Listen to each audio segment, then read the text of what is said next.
Welcome to live steno classes. आपका dictation start होगा 5 second बाद।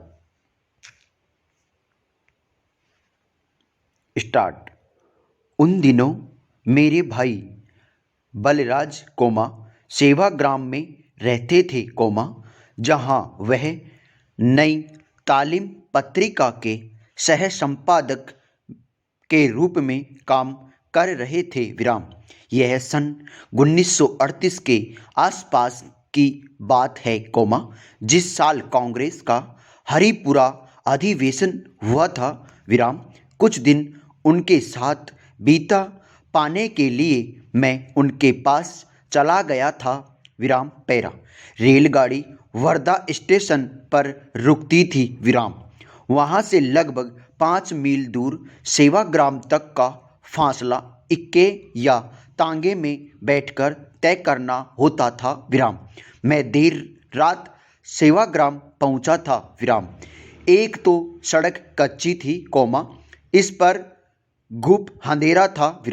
उन दिनों सड़क पर कोई रोशनी नहीं हुआ करती थी। रात देर तक हम बतियाते रहे। भाई ने बताया कि गांधी जी प्रातः 7 बजे घूमने निकलते हैं। इधर हमारे क्वार्टर के सामने से ही वह जाएंगे। कोई भी उनके साथ जा सकता है। तुम भी मन आए तो चले जाना, मैं संकुचाया। मैं अकेला उनकी पार्टी के साथ कैसे जा मिलूं? प्रश्नवाचक। तुम भी साथ चलो। मैं तो रोज ही उन्हें देखता हूँ, भाई ने करवट बदलते हुए कहा, फिर बोला, अच्छा चलूँगा। दूसरे दिन मैं तड़के ही उठ बैठा, और कच्ची सड़क पर आंखें गाड़े गांधी जी की राह देखने लगा। एन 7 बजे, आश्रम का फाटक लांघ कर गांधी जी अपने साथियों के साथ सड़क पर आ गए थे। उन पर नजर पड़ते ही मैं पुलक उठा। गांधी जी हूबहू वैसे ही लग रहे थे जैसा उन्हें चित्रों में देखा था, यहाँ तक कि कमर के नीचे से लटकती घड़ी भी परिचित सी लगी। बलराज अभी भी बेसुध सो रहे थे। हम रात देर तक बातें करते रहे थे। मैं उतावला हो रहा था। आखिर मुझसे न रहा गया और मैंने झिझोड़ कर उसे जगाया। उठो, यार, गांधी जी तो आगे भी निकल गए। मैंने तो कहा था तुम अपने आप चले जाना, बलराज आंखें मलते हुए उठ बैठे। मैं अकेला कैसे जाता? प्रश्नवाचक। जिस समय हम बाहर निकले, गांधी जी की पार्टी काफी दूर जा चुकी थी। चिंता नहीं करो, हम उनसे जा मिलेंगे और वापसी पर तो उनके साथ ही होंगे। आखिर, हम कदम बढ़ाते हुए कुछ ही देर में उनसे जा मिले। गांधी जी ने मुड़कर देखा। भाई ने आगे बढ़कर मेरा परिचय करवाया। मेरा भाई है, कल ही रात पहुंचा है। अच्छा, इसे भी घेर लिया, गांधी जी ने हंसकर कहा। नहीं बापू, यह केवल कुछ दिन के लिए मेरे पास आया है। गांधी जी ने मुस्कुराकर मेरी ओर देखा और सिर हिला दिया। मैं साथ चलने लगा। गांधी जी के साथ चलने वाले लोगों में से मैंने 2-1 को पहचान लिया। डॉक्टर सुशीला नैयर थी और गांधी जी के निजी सचिव महोदय देसाई थे। मैं कभी आसपास देखता, कभी नजर नीचे किए जमीन की ओर, गांधी जी की धूल भरी चप्पलों की ओर देखने लगता। मैं गांधी जी से बात करना चाहता था, पर समझ में ही नहीं आ रहा था कि क्या कहूँ। फिर सहसा ही मुझे सूझ गया।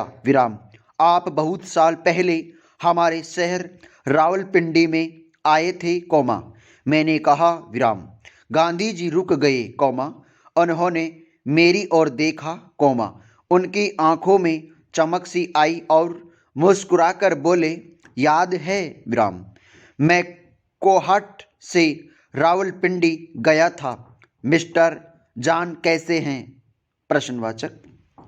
मैंने जान साहब का नाम सुन रखा था, वे हमारे शहर के जाने माने बैरिस्टर थे, मुस्लिम सज्जन थे, संभवतः गांधी जी उनके यहाँ ठहरे होंगे, फिर सहसा ही गांधी जी के मुंह से निकला, अरे मैं उन दिनों कितना काम कर लेता था, कभी थकता ही नहीं था, हमसे थोड़ा ही पीछे महादेव देसाई, मोटा सा लठ उठाए चले आ रहे थे, कोहट और रावलपिंडी का नाम सुनते ही आगे बढ़ आए और उस दौरे से जुड़ी अपनी यादें सुनाने लगे, और एक बार जो सुनाना शुरू किया तो आश्रम के फाटक तक सुनाते चले गए, पैरा।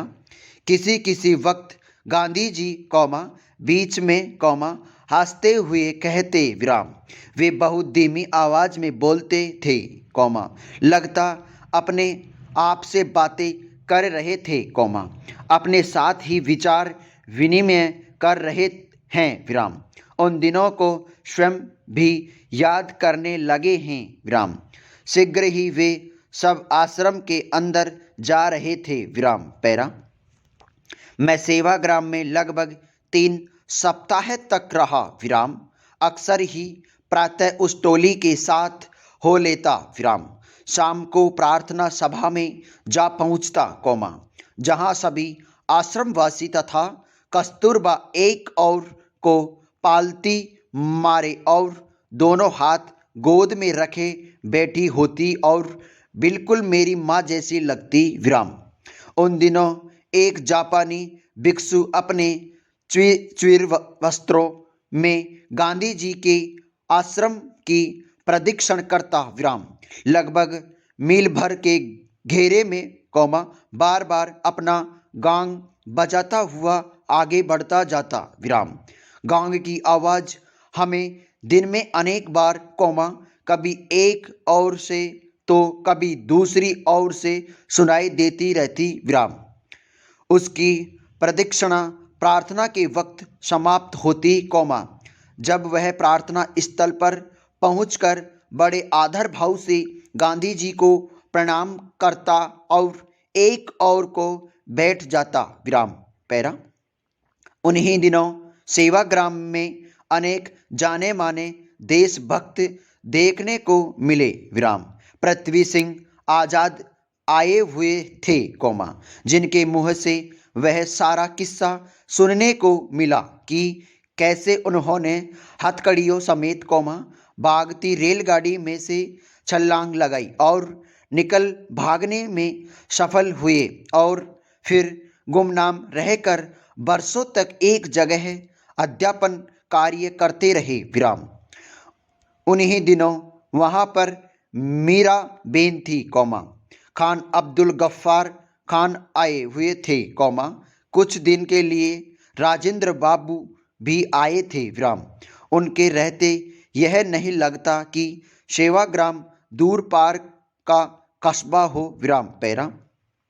एक दिन दोपहर के समय मैं आश्रम के बाहर निरुद्देश्य सा टहल रहा था जब सड़क के किनारे एक खोखे के पीछे से अजीब सी आवाज़ सुनाई दी, मैं मर रहा हूँ, बापू को बुलाओ, मैं मर जाऊँगा, बापू को बुलाओ, मैंने उस ओर कदम बढ़ा दिए, खोले के अंदर 15 साल का एक लड़का, जो देखने में गांव का रहने वाला जान पड़ता था, पड़ा हाथ पैर पटक रहा था और हांफता हुआ बार बार कहे जा रहा था, मैं मर जाऊंगा, बापू को बुलाओ, एक आदमी उसके पास आकर खड़े हो गए थे, उनमें से एक आश्रमवासी जान पड़ता था विराम।